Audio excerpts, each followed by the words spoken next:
A paz do Senhor Jesus Cristo. Vamos continuar com um tema que iniciamos ontem. Níveis de entrega, parte 2. Podemos ver claramente, amados, que a falta de revelação na vida de uma pessoa, uma interpretação equivocada da palavra de Deus, do propósito de Deus, é um sinal claro que a pessoa tem uma entrega superficial, que ela ama mais as trevas do que o Senhor. Quando a entrega ela é limitada, inconstante, o Senhor não tem por onde renovar a mente, colocar o vinho novo nos odres novos, não tem como iluminar essa pessoa. Ela ainda continua na frequência do engano que o homem está desde a queda. Quando Adão e Eva pecaram, o inimigo havia dito: olha, seus olhos serão abertos. Mas na verdade os olhos foram fechados para a percepção que eles tinham pela graça na dimensão da glória, e caíram para a frequência do engano, o espírito do erro. Então o inimigo torceu as circunstâncias, fazendo parecer ameaçador aquilo que antes Adão e Eva tinham domínio, fazendo parecer que eles eram frágeis diante do pecado, que Deus havia desamparado eles, colocando sensação de abandono, desprezo de Deus, ódio de Deus. Uma interpretação equivocada pela ótica do inimigo. Através do pecado, o inimigo contamina e aí ele vem e cria sofismas, fortalezas, para que essa pessoa veja segundo o prisma que ele cria. Aí a pessoa vive num cativeiro do engano, aonde ela poderia ter fé, ela é presa pelo medo. Aonde ela podia perdoar, ela está magoada, competindo e querendo o mal da pessoa. Aonde ela podia renunciar ao pecado, ela se vê fraca, necessitada do pecado e vulnerável ao mal. Quando o Senhor renova a mente de uma pessoa pela palavra, essa pessoa recebe a lucidez.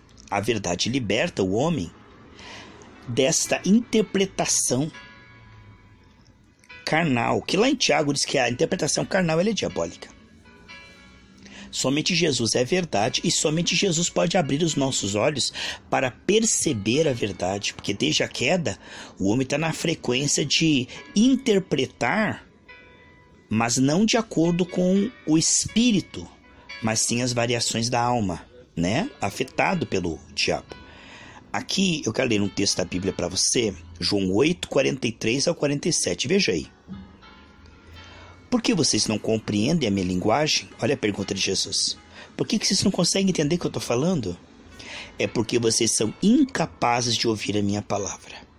Vocês são do diabo, que é o pai de vocês, e querem satisfazer os desejos dele. Ele foi assassino desde o princípio e jamais se firmou na verdade. Quando ele profere mentira, fala do que ele é próprio, porque é mentiroso e pai da mentira. Mas porque eu digo a verdade, vocês não creem em mim. Quem de vocês me convence de pecado? Se digo a verdade, por que não creem em mim?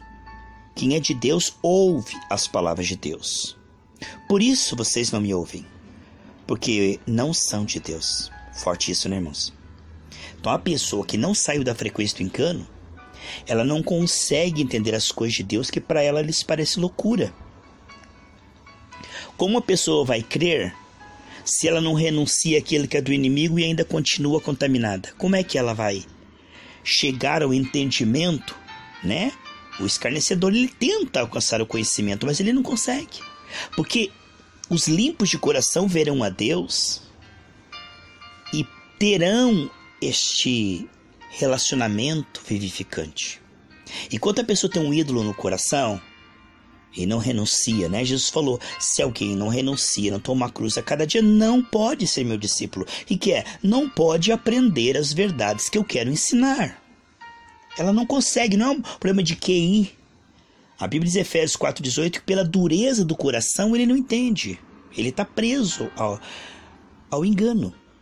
Então, a verdade parece mentira, mentira parece verdade. O que é bom parece mal, o que é mal parece bom. O que é amargoso parece doce, o que é doce parece amargoso.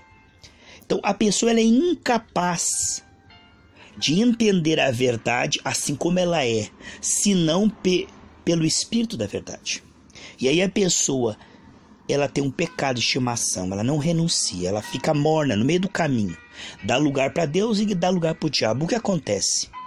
Ela permanece na frequência do engano. Aí ela começa a interpretar errado as escrituras.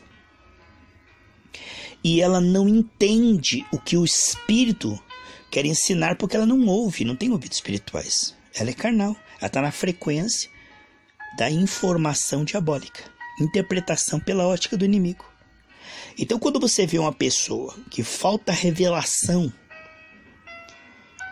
daquilo que Paulo, Pedro e João entenderam do Evangelho, ou a interpretação delas é contrária, ela entende o contrário do que Deus está falando, é porque a entrega dela é superficial. Nós estamos falando de níveis de entrega, não é? A pessoa pode estar começando o nível, mas se ela for sincera, temente, o Senhor levará ela para o próximo nível. Ninguém chega na igreja e vira anjo com auréola e flutua de uma hora para outra. Tudo começa com imperfeição, mas se a pessoa é sincera e temente, o Senhor consegue limpá-la e consegue começar o processo e prossegue, entende?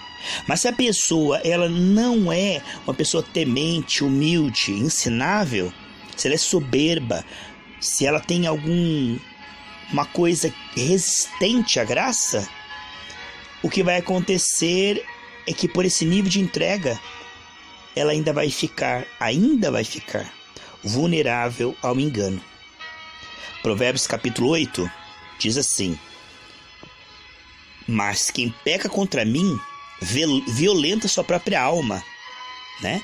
Então nós fazemos um enorme bem à nossa alma quando nós a entregamos ao Senhor dia a dia pela graça, meditando, orando, tendo comunhão com pessoas cheias do Espírito Santo. Aí diz: quem peca contra mim violenta sua própria alma. Todos que me odeiam, eu não odeio Jesus, eu amo Jesus, Jesus é tudo para mim. Não, a pessoa fala que ama Jesus, né? Fala que ama Jesus. Fácil falar com a boca quando o coração está longe, deixa quieto. Todos que me odeiam, como é que você sabe que a pessoa odeia Jesus? Despreza, discorda e rejeita os valores da palavra. Diz que ama Jesus, mas despreza, discorda e rejeita os valores da palavra. O Senhor diz que aqueles que desprezam, discordam, rejeitam os valores da palavra, amam a morte. É uma coisa inconsciente, mas ele está indo para o inferno. Ele ama mais as trevas do que a luz e não sabe. Ele pensa que ama a Deus, mas se entrega ao pecado com mais prazer. Ele não vê prazer em renunciar tudo por Cristo. Então com a boca ele bem diz, mas o coração está longe do Senhor. A Bíblia diz em João 3, 19 e 20 assim, a condenação é essa: a luz veio ao mundo, mas os homens amaram mais as trevas do que a luz. Por quê? Porque as suas obras eram más. Então a pessoa odeia a correção e nem vai se aproximar daqueles que podem corrigi-los e mostrar, né, o que é pecado. Eu não quero nem saber ouvir isso aí. Eu quero me cercar de falsos profetas que me dão apoio e digam que o que eu estou fazendo de errado está certo, que ainda sou crente, né? Olha lá, amaram mais as trevas do que a luz. Por quê? Porque as suas obras eram más. Pois todo aquele que pratica o mal detesta a luz e não se aproxima da luz, para que as suas obras não sejam reprovadas. Então ele não quer que a obra seja reprovada, que o que ele está fazendo seja arguído, revelado e visto como pecado. Então ele foge da luz para permanecer nas trevas, porque ele ama as trevas. Ele quer continuar pecando sem arrependimento, né? Em 1 João capítulo 4, versículo 6 diz assim: nós somos de Deus. Quem conhece a Deus nos ouve. Quem não é de Deus não nos ouve. Nisto reconhecemos o espírito da verdade e o espírito do erro, porque aquele que não é de Deus não nos ouvirá. Aquele que é de Deus ouvirá. Eu e você. Mas aquele que não é de Deus, ele tem uma antipatia gratuita, ele nos chama, falta de amor. É fariseu, é herege. Ele nos interpreta mal. Porque quem está nas trevas interpreta mal quem está na luz. Os fariseus diziam que Jesus ele era o príncipe dos demônios, que era o príncipe de Beelzebul. Porque aquele que está em trevas, cegado pelas trevas, ele interpreta mal aquele que está na luz e odeia aquele que está na luz gratuitamente. Mas aquele que está na luz, ele se compadece, ele ora, ele intercede, ele quer ajudar. A todos, não tem mágoa, não tem ressentimento. Porque aquele que está na luz, ele tem o perdão, o amor de Deus no coração. A grande maioria, amados, do mundo inteiro, hoje temos quase 8 bilhões de pessoas, estão na mão do inimigo. O remanescente fiel, aqueles que escapam em cada geração, são bem poucos acertam com a porta estreita. Porque todo mundo quer a bênção de Deus, né? Pergunta, você quer a bênção de Deus? Eu quero. Você quer ir para o céu? Eu quero. Todo mundo quer. Mas ninguém quer renunciar o seu pecado, a sua carne, tomar a cruz a cada dia e seguir o Senhor. Quando a palavra toca no ídolo, a pessoa chispa, ela foge. Ela quer enquanto tem benefício, enquanto tem vantagem, mas na hora da renúncia, na hora da crucificação, na hora de perdoar, de amar, de renunciar, aí a pessoa diz, não, eu não quero. Aí está uma graça que poucos querem. Mas que eu e você que estamos ouvindo essa palavra podemos querer, amém? Que Deus abençoe teu coração em nome de Jesus. Para que você seja uma pessoa de Deus e escape deste século como Ló escapou de Sodoma e Gomorra. Que você possa ter sabedoria, não apenas para se dizer cristão, mas para ser de fato de Deus. Que naquele dia, quando o Senhor vier buscar a sua igreja, você seja de fato aprovado e esteja com as vestes brancas e com azeite transbordando, como as virgens prudentes, em nome de Jesus.